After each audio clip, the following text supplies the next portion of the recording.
Olá, meu povo. Estamos no mês de junho, quase na metade do ano. E mais uma vez agradeço vocês que nos acompanham há praticamente 2 anos, esse canal Africanidades Conectadas, que tem como finalidade, sobretudo, apresentar um pouco do conhecimento sobre a história do continente africano, a história dos povos originários da África e que se encontram espalhados por todo o mundo, que nós chamamos de africanidades conectadas.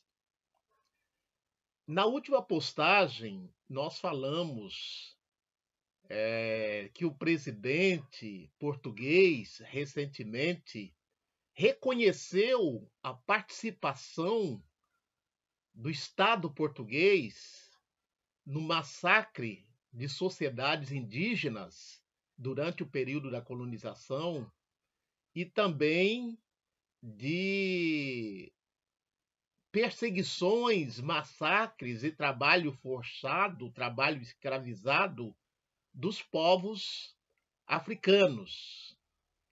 E eu falei também de um artigo do Luiz Felipe Alencastro, um dos maiores estudiosos sobre a temática da escravidão moderna, do tráfico, e ele disse que essa questão da reparação, do reconhecimento da escravidão moderna como violência não deve ficar restrito apenas entre o Estado português e o Estado brasileiro, mas que envolve também outros agentes que colaboraram, que participaram desse crime contra a humanidade que foi a escravidão moderna. Inclusive, parte da elite brasileira se enriqueceu do tráfico de escravizados. Também outros países europeus participaram do tráfico. E também uma certa elite de algumas regiões de África tiveram também a sua participação. Então, essa questão da reparação, do reconhecimento, é uma questão bastante complexa e que precisa ser debatido. E aí me perguntaram o seguinte, Bento, mas a escravidão foi um capítulo na história da humanidade. Nós encontramos escravidão na antiguidade grega, na antiguidade romana, no Oriente, na Mesopotâmia, mesmo na Idade Média havia escravizados. Qual é a diferença da escravidão moderna para a escravidão antiga? Quando eu falo escravidão moderna, eu estou falando a escravidão a partir do século XV, no contexto do mercantilismo, no contexto da formação do capitalismo. Então, na antiguidade, a escravidão era das seguintes formas: os perdedores de guerra, os assassinos condenados por crime, os endividados, eles eram escravizados por um determinado tempo. Então era uma escravidão temporária. E não era uma escravidão étnica. Não era escravidão apenas de índios e de negros. Era de pessoas que eram punidas com a escravidão. E não era uma escravidão hereditária. Então eu vou apresentar aqui, inclusive, alguma bibliografia que trata sobre isso. A escravidão moderna, a partir do século XV, ela foi uma escravidão étnica.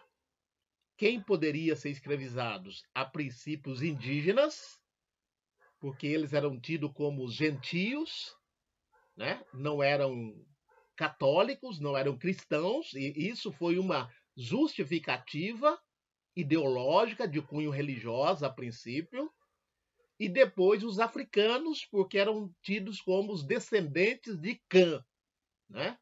Então a ideologia dos filhos de Cã, que também, por ser gentios, por serem, por não serem cristãos, por não serem católicos, poderiam ser escravizados. E essa era uma escravidão hereditária e uma escravidão étnica. E uma escravidão dentro dos pressupostos do mercantilismo. O escravizado, ao mesmo tempo que ele era um sujeito, ele também era uma peça, ele era uma mercadoria. Na antiguidade, os escravizados trabalhavam para sustentar os seus donos, né? Na escravidão moderna, além de trabalharem para sustentar os seus donos, eles também produziam riquezas para os seus donos. Toda a escravidão é violenta, é desumana, mas a escravidão moderna, até meados do século XX, ela tinha esse caráter mais violento, vamos dizer assim, por conta que a pessoa era transformada em coisa, em mercadoria, em peça, diferente do que era na escravidão da antiguidade. Então, na escravidão moderna, o tráfico era um grande negócio. Tráfico de escravizados, a princípio de forma legal e depois de forma ilegal. No Brasil, todo o escravizado que entrou como escravizado a partir de 1831 entrou de uma forma ilegal. Foi tráfico ilegal. Porque o Brasil tinha assinado um acordo com a Inglaterra que todo africano, na condição de escravizado, que entrasse aqui nesse país, após a assinatura dessa lei, seria considerado africano livre. Mas ele precisava provar que ele chegou aqui no Brasil depois da lei de 1831. Nós já falamos sobre essa questão aqui no nosso canal, né, dos africanos livres. Então eu quero apresentar para vocês aqui alguma bibliografia sobre a escravidão na história da humanidade e uma bibliografia que nos ajuda a pensar a diferença entre a escravidão da antiguidade e a escravidão moderna. A escravidão a partir do século XV, que era voltado exclusivamente para os indígenas e para os africanos. Antropologia da escravidão, o ventre de ferro e dinheiro, Claude Melissot. Então essa obra aqui, nessa obra, esse antropólogo francês, ele mostra as várias, vamos dizer assim, as várias, abre aspas, modalidade de escravidão na antiguidade, né? E a escravidão moderna, a escravidão de índios e africanos. Nós temos uma outra bibliografia aqui, pouco conhecida, infelizmente, mesmo dos estudiosos, que, se não me engano, foi a tese de doutorado de Orlando Patterson, um norte-americano estudioso sobre a escravidão em todos os tempos, escravidão e morte social. Escravidão e morte social. Né? Orlando Patterson. Então, nessa obra, ele apresenta também as várias, abre aspas, modalidades ou formas de escravidão existentes na sociedade humana. Como eu disse anteriormente, uma página infeliz da nossa história, que mesmo até os dias de hoje, sobretudo no Brasil, nós ouvimos volta e meia denúncia de pessoa trabalhando na condição correlata à escravidão, né? Embora seja um crime, mas existe ainda no Brasil contemporâneo, no Brasil de hoje, pessoas trabalhando na condição semelhante aos escravizados do século XV, XVI, XVII, XVIII, XIX. Temos aqui um livro de Paul Lovejoy, um clássico, né? Um clássico, A Escravidão na África, uma história de suas transformações. A escravidão na África, uma história de suas transformações.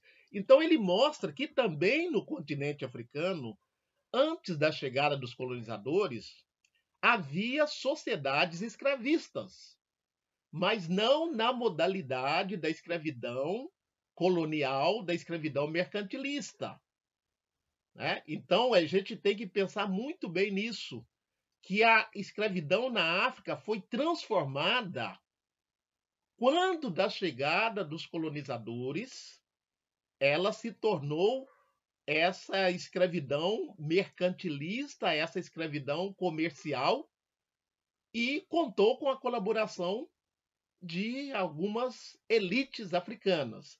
Então, nesse livro aqui, é muito importante a gente conhecê-lo para saber como é que esse sistema escravista existente na África, antes da chegada dos colonizadores e depois da chegada dos colonizadores, né? Então, eu quero mostrar, eu estou buscando mostrar aqui, que vários povos tiveram essa experiência infeliz de escravizar outros seres humanos. Mas a escravidão moderna, a escravidão a partir do século XV, foi uma escravidão voltada especificamente para os povos indígenas e posteriormente para os povos africanos. E nós temos os desdobramentos dessa escravidão até os dias de hoje. As desigualdades sociais são também as desigualdades raciais, advindas, sobretudo, da escravidão moderna. Por isso, a necessidade de reparação, né? E temos um outro clássico aqui, do Alberto da Costa e Silva, que já apresentei em outros momentos também, A Enxada e a Lança, a África antes dos portugueses. Então ele mostra nessa obra de mais de 800 páginas como eram organizadas as sociedades africanas antes da chegada dos colonizadores, sobretudo dos portugueses, e como é que essas sociedades foram transformando-se em contato com os europeus, sobretudo, em contato com os árabes também, em contato com os chineses. Então, é preciso a gente conhecer um pouco mais da história da escravidão moderna para compreendermos as mazelas que ela nos legou. Entre essas mazelas estão as desigualdades sociais e as desigualdades raciais. Como diz um provérbio africano, nunca é tarde para voltar e recolher o que ficou para trás. Então, a reparação desses povos historicamente marginalizados é uma forma de voltar atrás e recuperar aquilo que eles perderam por conta da escravidão, sobretudo. Por isso nós falamos em reparações e falamos em repatriação e falamos em justiça social e equidade para que possamos ter uma sociedade mais humanizada, sem discriminação de cor, raça, sexo, faixa etária e todas as formas de discriminação devem ser banidas. Malgrado a nossa evolução tecnológica, nós ainda não evoluímos socialmente para que vivamos, de fato, uma sociedade sem desigualdades sociais. Africanidades Conectadas agradece vocês que nos acompanham, vocês que estão, de certa forma, dialogando com a gente, dando a sua opinião, muitas vezes discordando e também sugerindo temas para que nós possamos trazer aqui. Um bom mês de junho para todos nós e muito axé.